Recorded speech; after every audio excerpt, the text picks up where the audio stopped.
வணக்கம். ஆகாஷ்வாணி புதுச்சேரி செய்திச் சுருக்கம் வாசிப்பவர் வான்மதி. குடியரசுத் தலைவர் திருமதி திரௌபதி முர்மு டார்ஜிலிங்கில் நடைபெற்ற 9வது சர்வதேச சந்தால் மாநாட்டில் சிறப்பு விருந்தினராக கலந்து கொண்டு உரையாற்றினார். சந்தாலி கலாச்சாரம் இயற்கை மற்றும் சுற்றுச்சூழல் நல்லிணக்கத்தில் ஆழமாக வேரூன்றி உள்ளதாக திருமதி முர்மு கூறினார்.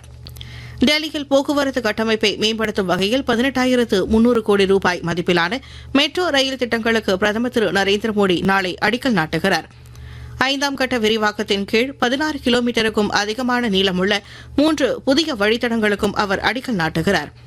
இந்தியாவின் வளர்ச்சியால் இந்திய பெருங்கடலின் நாடுகள் பயனடையும் என்றும் இந்தியாவுடன் இணைந்து பணியாற்றும் நாடுகள் அதிக நன்மைகளை பெறும் என்றும் மத்திய வெளியுறவுத்துறை அமைச்சர் டாக்டர் எஸ் ஜெய்சங்கர் தெரிவித்துள்ளார். புதிய யூனியன் பிரதேசங்களை உருவாக்க நடவடிக்கை மேற்கொள்ளப்பட்டிருப்பதாக வெளியான செய்திகள் உண்மைக்கு புறம்பானவை என்று மத்திய அரசு திட்டவட்டமாக தெரிவித்துள்ளது.